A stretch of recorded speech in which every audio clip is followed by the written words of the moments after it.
Serengeti National Park, Tanzania.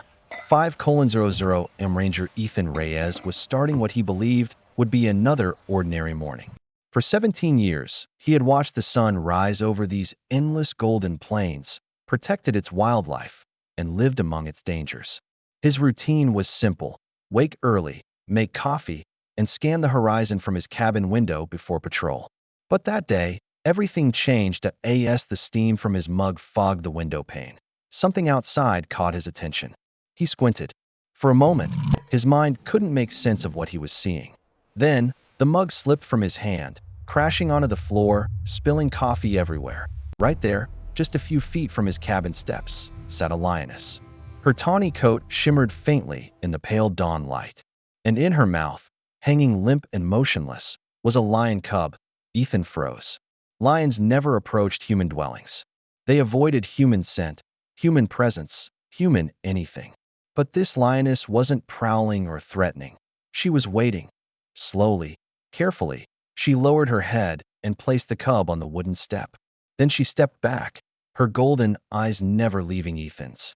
The cub's shoulder was soaked in blood, its tiny chest barely moving. The sight made his heart twist. Those eyes told him everything he needed to know. There was no rage, no aggression, only desperation, a silent plea. Please, help my baby. Every rule he'd learned screamed inside his head. Stay inside. Don't open the door. Call for help. Keep your distance. But Ethan's instincts said something else. His hand was already turning the doorknob. The hinges groaned as the door creaked open. The sound sliced through the silent air like a warning. The lioness's muscles tensed instantly. Every fiber of her body was coiled, ready to spring. Ethan moved slowly down the steps, one cautious step at a time. The lioness gave a low, trembling growl, not one of anger, but fear. He stopped, then knelt down beside the cub. The little body was icy cold, breathing shallow and uneven. It's okay, he whispered softly, voice shaking. I got you now. The moment he saw the wound, Ethan understood what had happened. These were bite marks, fresh, violent. It was an attack by a male lion, a new dominant male wiping out the cubs of his predecessor to establish his own bloodline.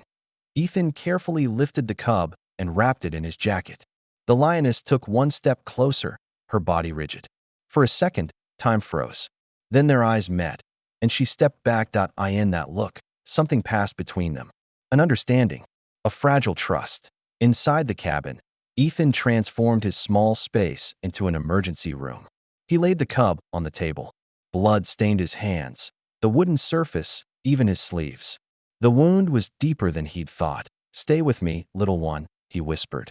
Pouring disinfectant over the gash, the cub let out a sharp, fragile scream, a sound that pierced the air and shattered his heart. And then, from outside, a deafening roar shook the cabin. The lioness, she was clawing at the door, frantic, her cries of anguish echoing through the dawn.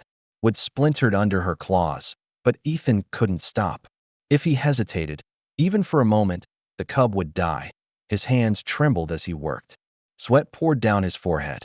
He picked up a needle and began stitching the wound with care, his heart pounding louder than the roars outside. Then, silence. The cub's chest stopped moving. No. Ethan gasped, pressing his fingers against its chest. No, no, no, come on. He began gentle compressions, his voice cracking. Please breathe. For a terrifying few seconds, there was nothing. Then, a faint movement. The chest rose weakly. The cub gasped. Ethan exhaled in relief, eyes wet. He injected antibiotics, turned up the heater, and wrapped the cub tightly in blankets. The entire night, he sat beside it, never sleeping, his hand resting on its tiny chest. When the first rays of sunlight broke through the clouds, the cub's eyes opened, cloudy, weak, but alive. Ethan smiled softly. You're a fighter, aren't you? But the battle wasn't over. The cub's shoulder was likely fractured, and it needed real surgery, something only the veterinary center 50 kilometers away could handle. He carefully prepared a transport crate, wrapped the cub warmly, and carried it to his jeep. When he opened the door, the lioness was there. She rose instantly, muscles tensing, a low growl rumbling deep in her throat. Ethan didn't stop. He spoke gently. I'm taking your baby to get help. I promise. He loaded the crate into the Jeep and started the engine. 2 kilometers later, he glanced in the rearview mirror and froze. The lioness was following, running. She kept a steady pace, about 5 meters behind. Dust billowed under her paws, but she didn't falter. 10 kilometers passed, then 20, then 30. She was still there. She didn't know where her cub was going, didn't know if she'd ever see it again, but she kept running, driven by something far stronger than instinct. Faith. By the time Ethan reached the veterinary center, she was panting, exhausted, but still standing guard outside. The staff gathered at the window, stunned. Inside, Dr. Aisha Karim, the center's lead veterinarian, examined the cub and frowned. "The fracture's severe," she said grimly. "We'll need to operate immediately." Ethan glanced outside. The lioness was still sitting there, drenched in sweat and dust, her gaze fixed on the building. "Do it," he said firmly. "Do whatever it takes." The operation lasted over 3 hours. Outside, the skies opened up, rain pouring heavily across the plains.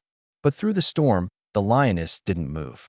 She sat there, waiting. Finally, the door to the operating room opened. Dr. Karim smiled tiredly. "She's going to be fine, Ethan." The surgery was a success.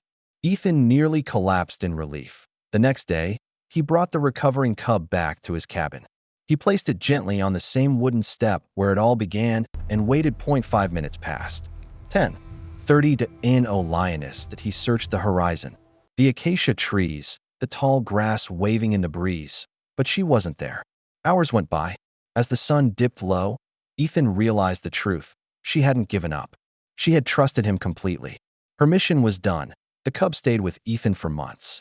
Every day, he nursed it, fed it milk, cleaned its wounds, and spoke to it softly. The first week, the cub couldn't even stand. Ethan held it close, encouraging every small breath. The second week, it stood for the first time, wobbling but determined. "Look at you," he murmured. "You're stronger than you think." By the third week, it was walking clumsily around the cabin, swatting playfully at Ethan's boots. 2 months later, her wound had healed completely.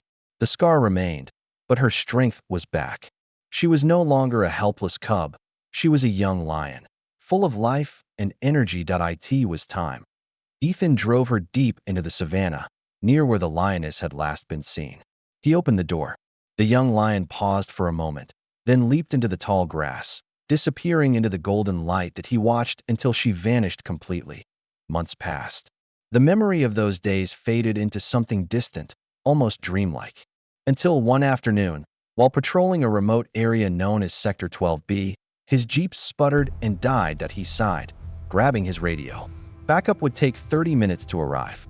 He stepped out and lifted the hood. That's when he noticed something strange. Complete silence. The Serengeti was never quiet. There was always something. A bird, an insect, distant roars. But now, nothing. Then the grass began to move, from the left, from the right. Behind him, a pack of at least 15 hyenas emerged, their laughter echoing eerily across the plains. Ethan barely made it back inside the Jeep before the first one lunged. Claws scraped metal. Teeth tore at the tires. The growls and laughter surrounded him. His hands trembled as he locked the doors. "Come on," he whispered into the radio. "Please hurry." The hyenas gnawed at the door handles, their cries rising in pitch. The car rocked under their weight. And then, a roar shattered the air. It was deep, thunderous, and filled with power. Every hyena froze. From the acacia forest, 2 figures burst into view, a lioness and a young male lion with a budding mane. They hit the hyena pack like lightning. The chaos was over in seconds. The hyenas scattered, fleeing into the wilderness. The lions stood tall, one beside the other, facing Ethan's Jeep. Ethan's heart stopped. The young lion's shoulder bore a faint scar. That same scar.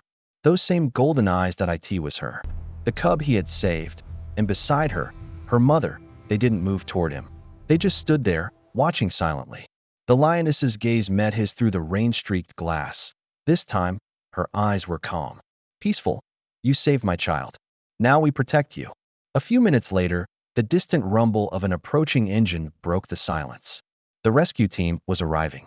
The lions turned their heads toward the sound, then back to Ethan. For 3 seconds, they held his gaze. 3 seconds that said everything words never could. Then, without a sound, they turned and vanished into the tall grass, melting into the wilderness. Ethan stepped out of the vehicle, his legs trembling. He looked out over the plains, at the endless horizon, and understood something deeper than anything his training had ever taught him. That morning, months ago, when he had chosen compassion over fear, he hadn't just saved a life, he had created a bond that crossed the boundaries of species, of instinct, of the wild itself.